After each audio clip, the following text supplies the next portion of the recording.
Order! Order! You are an incorrigible delinquent at times. Behave yourself, man!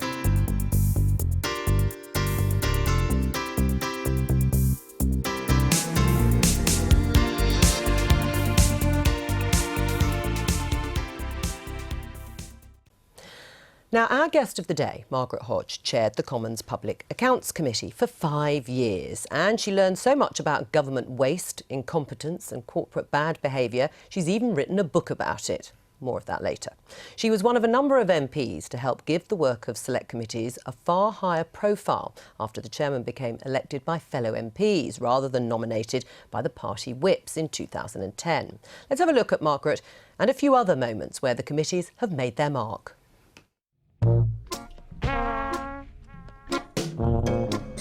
In that case, you're either incredibly naive or totally incompetent.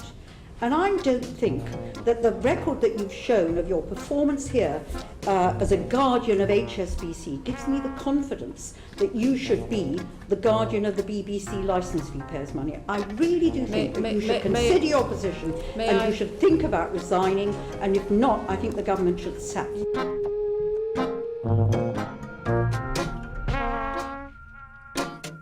Mr. Murdoch, at what point did you find out that criminality was endemic at News of the World? Endemic is a very wide-ranging word. Did the Bank of England consider whether it was in the public interest to risk its reputation for impartiality? I think those who cast it into question should consider their motivations and their judgments.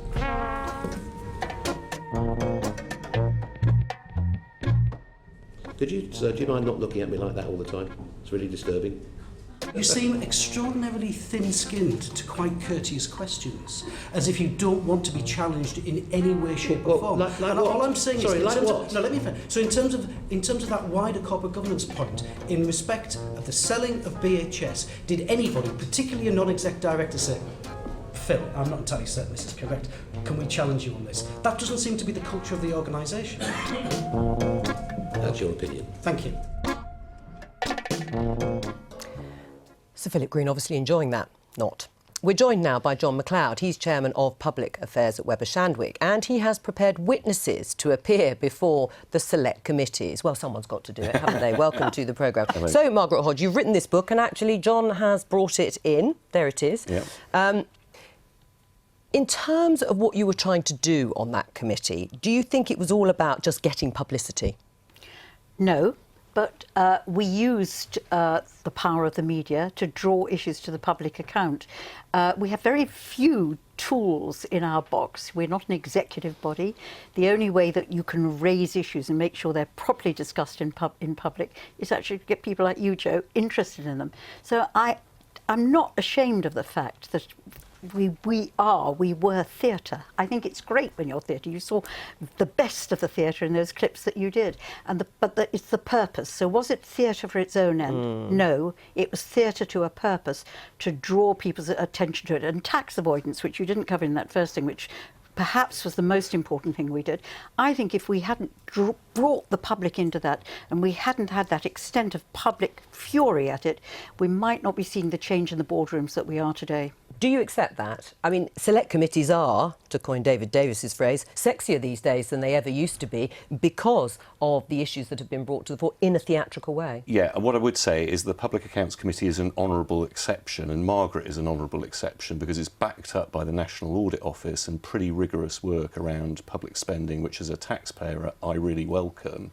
I've had half an hour on the book so far. It's a fabulously narrative and reflective tome, so I highly recommend it to anyone interested in the process. I think my issue about select committees is they give generally a sort of gimcrack accountability, which is no substitute for really scrutinising Parliament. And earlier this week, David Davis sailed through a Lords and a Commons select committee on Brexit, and they didn't put a finger on him at all, and that's just no good. Well, we might end up agreeing a lot on this. I think that the role of select committees, which I really welcome the way that they've emerged, and I hope that we keep that there, the accountability of the executive is really important. I think one reason that all too often they're not as effective as they can be is that people always look at future policy. It's much sexier, isn't it? Look at new ideas, you know, if you're on the left, tackling inequality, if you're on the right, privatisation, rather than look at how the government is doing, the record of the government. And the people out there, our voters, care a lot. It's their money that's being used. They care how programmes are implemented, how money is spent. And I think select committees could do more, as Ian Wright is doing, is looking at actually what's happening now than dreaming about what they'd like in the future. Did you go too far, though? I mean, interestingly, you relate to it in your book, but you actually, or your appearances, actually provoked Gus O'Donnell, who's quite mild usually, the head of the civil service at the time, to say that you were using appearances of civil servants in front of your committee to turn it into a theatrical exercise in public humiliation. Did he have a point? No. And I hope in the book I have got a lot of suggestions of things I would like to change. And one of them is about the tradition of how civil servants account to Parliament. At the moment, civil servants don't really account to Parliament. They account to ministers who account to Parliament. Now, that all worked when there were 26 civil servants in the Home Office. Today, there are 36,000. I think they should be accountable to Parliament. Gus O'Donnell disagrees with that. I think he's wrong. I think it's very difficult to get a new system there, but the current system is broken. Should it be in front of the cameras? Because that, in a way, lends itself to showboating, to grandstanding, you know, whoever is in front of the committee or heading a select committee. If you took it off air, would people get more out of these politicians and business people? Yeah, I'm afraid I do want them taken off air, because I think the custard pie and the Philip Green weirdness, and, you know, even the Dominic Cummings appearance before Andrew Tyrie's committee, which is one really to appreciate on... But we all enjoyed that so much. Well, but we are the nerds, unfortunately. I think for the public, I think we need the accountability on camera. If it's about TV, let's do TV. Let's not have a kind of halfway house. What do you say? I think, you know, members of Parliament, their role is to hold the executive to account on behalf of the public. For the public to see it is really important. So it may be uncomfortable, it may sometimes feel trivial, but I can tell you that what we uncovered during the course of our inquiries really resonated with the public, and I can tell that from my inbox and I can tell that from the letters I got. So I think it's an important way of bringing democracy closer to the people. Before we carry on, there was some news today, which I don't know if you came across, which was a member of your committee, the Public Accounts Committee at the time, Justin Tomlinson, who is actually facing suspension for leaking a draft committee report to the payday lenders Wonga. He's actually made a statement, an apology in the House. Let's have a listen. I wanted to take this opportunity to make a full and unreserved apology to you and to the House. In 2013, I breached the rules of conduct by sharing a draft report by the Committee of Public Accounts regarding the regulation of consumer credit. An investigation by the Parliamentary Commissioner for Standards was initiated in 2015 following a complaint made by Wonga. I completely accept the findings of the report published today by the Privileges Committee and the report submitted by the Commissioner for Standards. I accept that my actions in sharing the report constitute an interference in the work of the Committee of Public Accounts, and for this I am truly sorry. This was never my intention. These actions came as a result of my own naivety, driven by a desire to strengthen regulations on payday lenders and protect vulnerable consumers. Well, naivety, Margaret Hodges, putting it nicely, isn't it? Should he be suspended? What do you know? I actually do think in this particular instance it was naivety. I did know about it, and I think it was an early time. He'd only just been on the committee for a couple of months. It was wrong. He shouldn't have done it.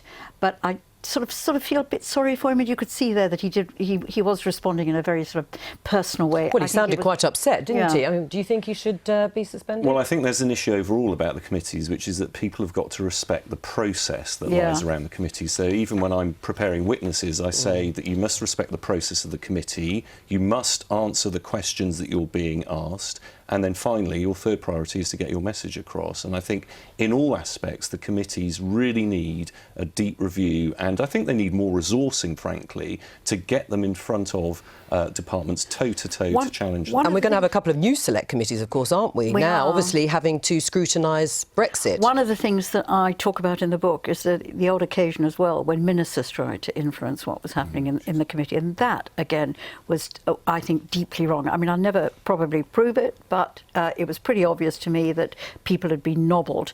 Members of the committee had been nobbled by ministers. That was also totally unacceptable. Are there too many people on these committees? I mean, sometimes the questions and the sort of diversity and range, they go off on a tangent, can sometimes lose the thread, I think. Well, the quality is variable. I think Margaret will probably agree. I won't get her to comment on her own members, but, you know, there are occasional drowsy moments when you're watching committees in progress. It's not all as exciting as the clips. But isn't that good for your clients, then, if they're not as good?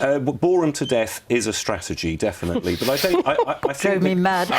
I think I'm drawing on, but I think the committees are the right size. But I think you need sharp members. But of course, we've got the elections process now, which is a good thing, I think. Right. What about this Brexit committee? It's going to be chaired by a Labour MP. Is it now? Has that? Yes. Well, I think it has to be chaired by a Labour MP. So should the post go to a Remainer, like Hilary Benn, for example, or should it go to Gisela Stewart, who is a Brexiteer? Well, I think if you want to reflect the majority in the Labour Party, it ought to probably be a Remainer, don't you think? Oh, and okay. I think also it'd be a rather good balance against the direction of government if you want to hold it properly to account. And remember that the vote, whilst I'm not for having another vote, the vote wasn't that unevenly balanced. Right. I mean, just final words of advice, first to your clients and then to your committee members? Well, it's fundamentally work with the process, because I think the process is important, even though I have my criticisms of it. But don't be afraid to take advice. I know Margaret and her fellow chairs have always hated people who've been prepared, but the art is to conceal the art. If you look over-prepared, it's useless. So respect the process, answer the question and get your message across. I didn't think people needed to be prepared, because I always said if they came, if they were honest, if they answered directly, if they didn't obfuscate, if they didn't waffle on, they would get a fair hearing. It's when people didn't actually answer directly that they then got a rough time. I think we agree. You enjoyed it? I did. I had 5 good years, and I hope the purpose of the book is really not just to describe some of the hearings we had, but also to make suggestions for the future, and I hope they will be taken seriously and debated. John McLeod, thank you. I've been